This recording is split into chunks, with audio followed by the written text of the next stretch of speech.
Hello and welcome to the NPTEL MOOCs course on Foundation for Virtual and Augmented Reality Systems. We are going to start our lecture number 6 on cybersickness.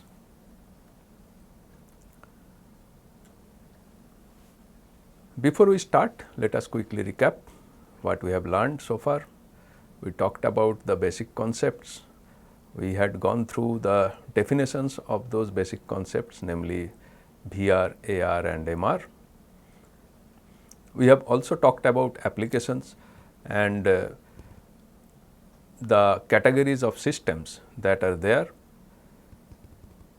In the previous lecture, we talked about the issues and challenges that are of major concern in virtual and augmented reality systems. Also in between, we talked about in brief the historical evolution of these fields. So, in the previous lecture we talked about few concerns, but one more concern we are going to talk about in details in this lecture, that is cybersickness, which is primarily relevant for virtual reality systems. In particular, we are going to talk about three aspects of cybersickness, namely causes, what causes cybersickness, then how to measure or evaluate cybersickness, and what are the mitigation strategies that we can adopt.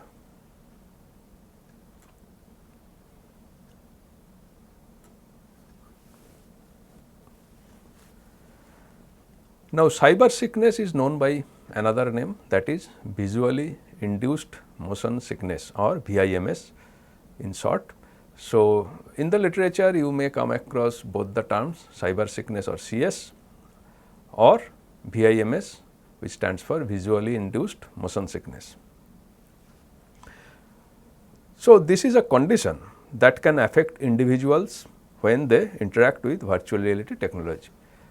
A condition that affects individuals when they interact with virtual reality technology. Note that we are primarily focusing on virtual reality technology here, and CS or VIMS is primarily relevant in the domain of virtual reality.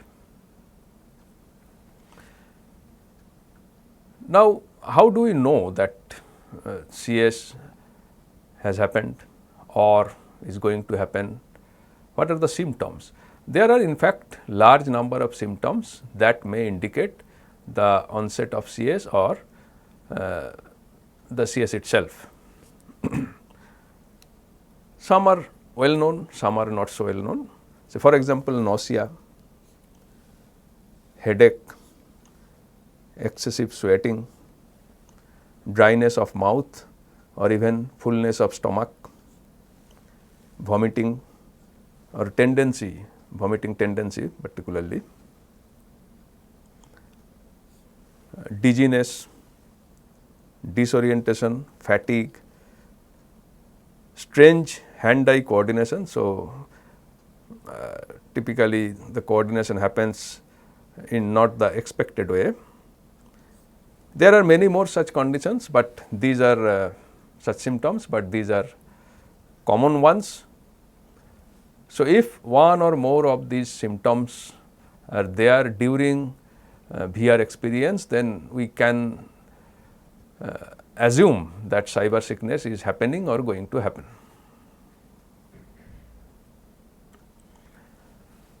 Now, it can be caused by many factors. So, not a single factor is responsible, there can be many factors that can cause cybersickness. Finding a feasible solution to reduce impact of CS is extremely important in the context of VR systems. It greatly enhances the overall user experience, which in turn makes VR applications more appealing to wider range of people.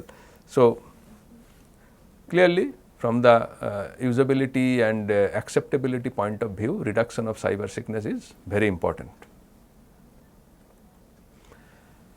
So, in order to understand cybersickness, let us focus on three aspects of it. First one is causes, what causes cybersickness.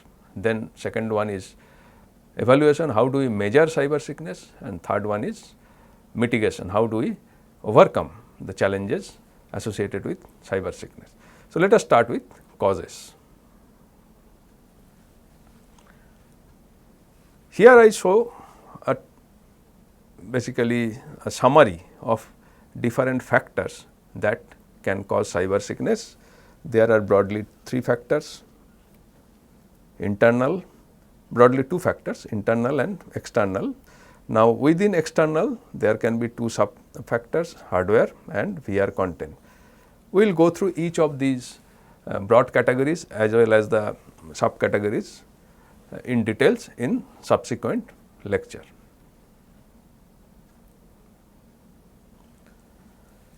Let us start with the internal factors. These are set of individual characteristics and conditions that can contribute to an increased likelihood of experiencing cyber sickness. So, what it tells is that there are factors that are individual characteristics and conditions. In other words, these are inherent to users and can include a variety of different elements. Since these are inherent to users, we are calling it internal factors. There can be many such internal factors as we have seen in the summary. So, one of those is age. Studies have indicated there is a relationship between age and CS or cyber sickness susceptibility. It has been found through studies that children between 2 to 12 years of age may exhibit increased sensitivity to cyber sickness. In other words, they are more likely to fall prey to cyber sickness, but that tendency decreases as those children grow older. On the other hand, older persons are likely to experience higher level of CS, but CS is generally not there or uncommon among young children. So, those between say 12 and 30, 12 and 20, 12 and 25. So, during this in this age group, it is highly unlikely that users will feel cyber sickness. A study also revealed that CS can be independent of age when the user is viewing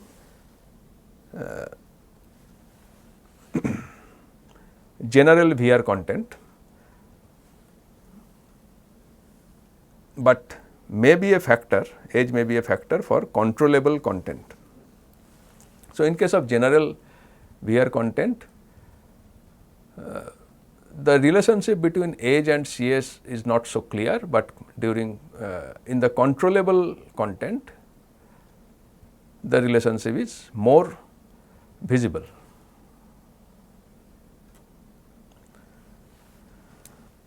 The next factor is internal factor is gender. Impact of gender on the cyber sickness has been the subject of numerous studies. However, there is no conclusive result. Some studies have found that women users are more likely to have more severe cases of CS. But other studies revealed there are not any discernible differences between male and female participants in terms of presence and severity of cyber sickness. So, although some studies have found that it is likely to be more affecting the women users, but other studies have revealed that there is no such relationship. It has also been found that females using head mounted displays HMDs are associated with increase in CS, increase in cyber sickness. So, those female users who are using head mounted displays are likely to experience more cyber sickness. One of the possible reasons may be the interpupillary distance or IPD of the user. Now, this distance determines how we are going to have stereoscopic vision. What is the experience of having the stereoscopic vision through the HMDs? So, greater proportion of females having trouble finding a good fit indicates that they are likely to experience more CS as compared to male. So, what it implies is that we need to have VR displays to have wider IPD adjustable range catering to female users. But overall, we cannot say that there is a definite relationship between cyber sickness and gender. Studies have reported contradictory results. Third internal factor we can talk of is motion sickness susceptibility. So, motion sickness we can refer to in short as MS. So, MS susceptibility is another internal factor. Now, research has explored connections between CS and MS. What is MS? It occurs when brain receives conflicting signals from various sensory organs, causing symptoms like nausea and dizziness similar to cyber sickness. VR technology can produce realistic movements, that is the goal of VR, and visuals, that is again realistic experience, part of realistic experience. So, user feels that he or she is in a real world environment. Accordingly, user may experience similar sensation to real world motion because VR world is recreating real world. So, those having MS susceptibility, because they are feeling real world environment in the VR system, they tend to have CS susceptibility as well. Several studies have indicated positive correlation between MS susceptibility and CS risk. So, individuals with higher MS susceptibility are likely to experience more severe CS symptoms. That is the implication of the positive correlation. However, that is not necessarily true always.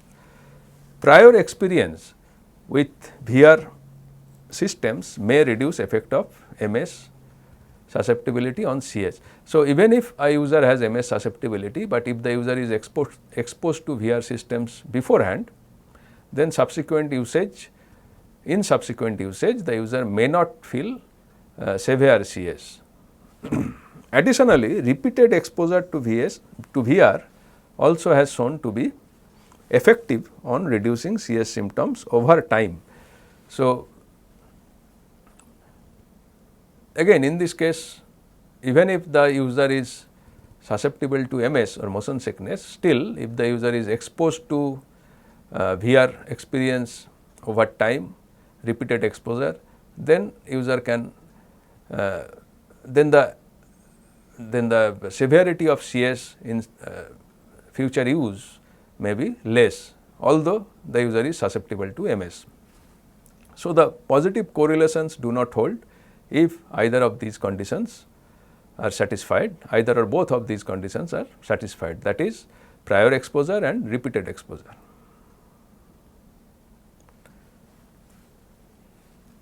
Another internal factor can be physical conditions.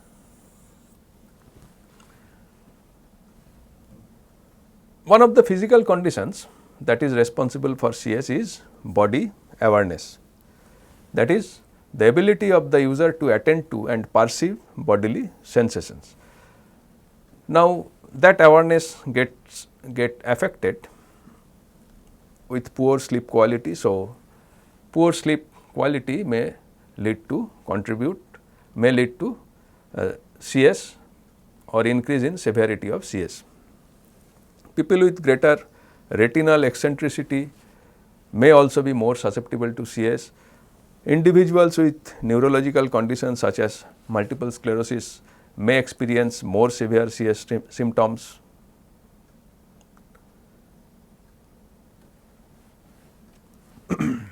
Beside specific physical conditions, the physical position of the user can also impact susceptibility to CS. So, when the user is using the VR system in a standing posture, then it is likely to have more induction of CS as compared to if the user is sitting and using the same system. So, when the user is standing, the likelihood of CS or severity of CS is likely to be more as compared to if the user is sitting. So, the position also affects the onset of CS.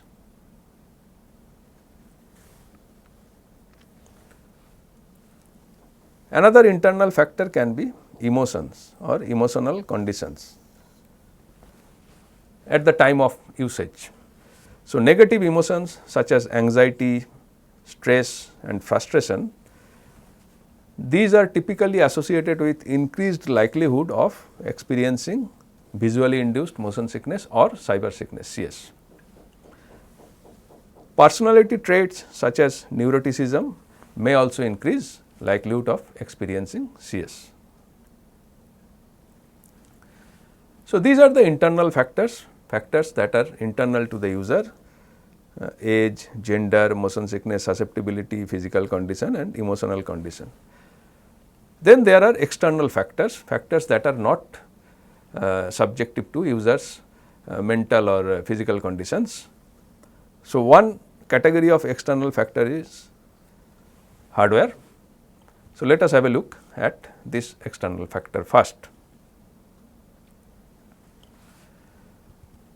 Initially, in the early days of virtual reality, people tend to associate CS with inferior quality hardware. They thought that with the advancement of technology, these problems will go away. However, even if the technology has advanced, many of those problems still remain.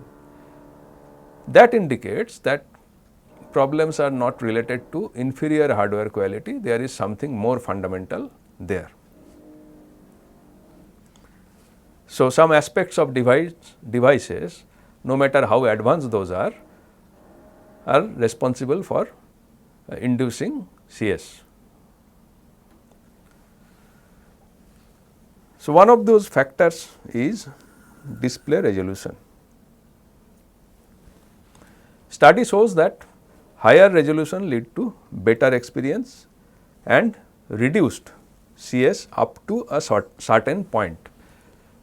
It is not necessary that it will keep on reducing, but better resolution can definitely reduce CS, but up to a certain point.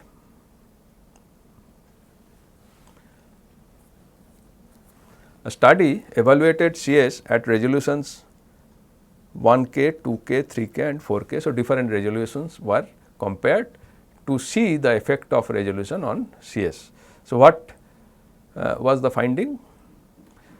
There was a substantial difference in the induction of CS when the resolution changed from 1K to 2K. So, when the resolution changed to 2K from 1K, CS induction reduced. However, that reduction was not significant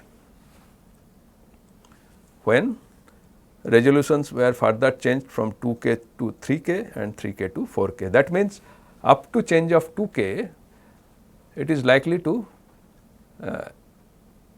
affect the induction of CS, but if we change the resolution beyond that, if we increase the resolution, then it is not likely to change anything related to induction of CS.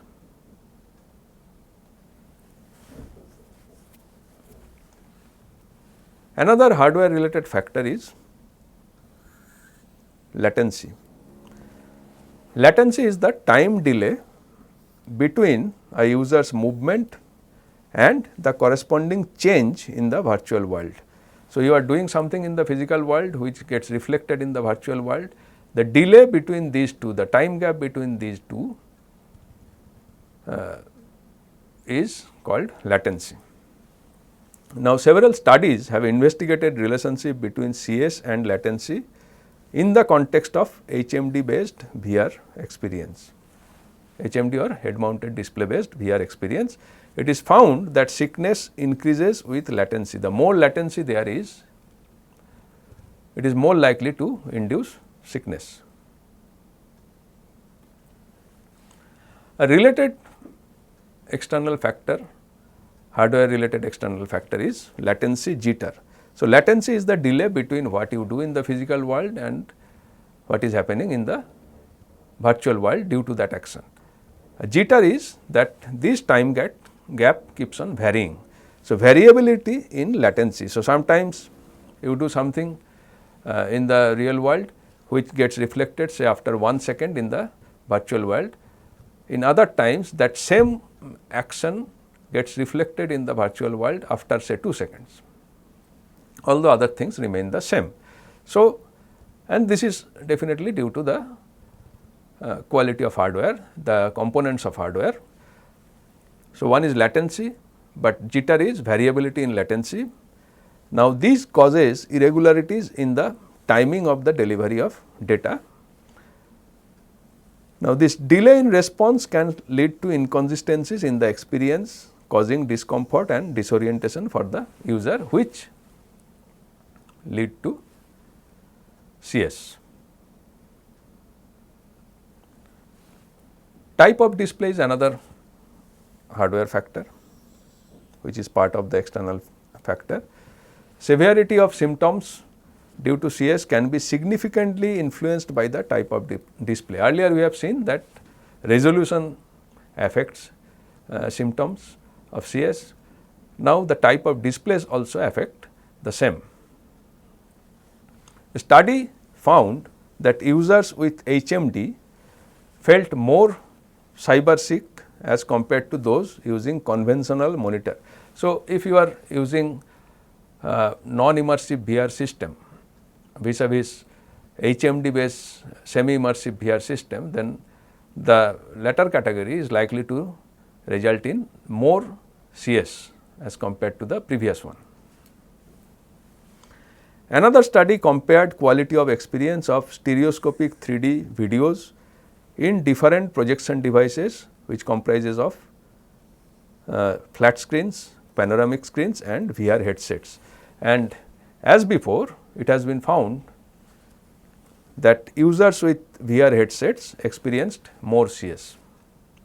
So, if you are using or if your users are using HMD based displays as compared to other traditional displays, they are likely to experience more cyber sickness. Another interesting find was that users with higher end HMDs experienced less cyber sickness as compared to those with lower end HMDs. These are related to, of course, display qualities in terms of resolution, brightness, clarity, contrast. So, those also affect the cyber sickness. Type of input, another important factor or cause for cyber sickness. Several input methods are used in VR such as hand controllers, treadmills and motion sensors, and depending on the input method, input device, input technology, cyber sickness can vary. Motion controllers such as steering with handlebars may lead to higher CS as compared to non-motion control such as a joystick. Use of a gamepad controller causes less cyber sickness than using a hand controller. So, these are some of the findings related to type of input and how they affect cyber sickness. In summary, what we can say is that in this part of the lecture, we have covered some of the causes. So, broadly there are two factors, internal and external. Among internal there are several factors like age, gender, etc. The external factors can broadly be divided into hardware and content. Hardware, we have seen several factors, display type, latency jitter, resolution, input technology, etc. So, we will continue our discussion on this causes part, and we will cover the remaining causes part, that is the VR content, which comes under the external factors, in the subsequent part of the lecture. So, looking forward to see you in the next part of the lecture. Thank you, goodbye, happy learning.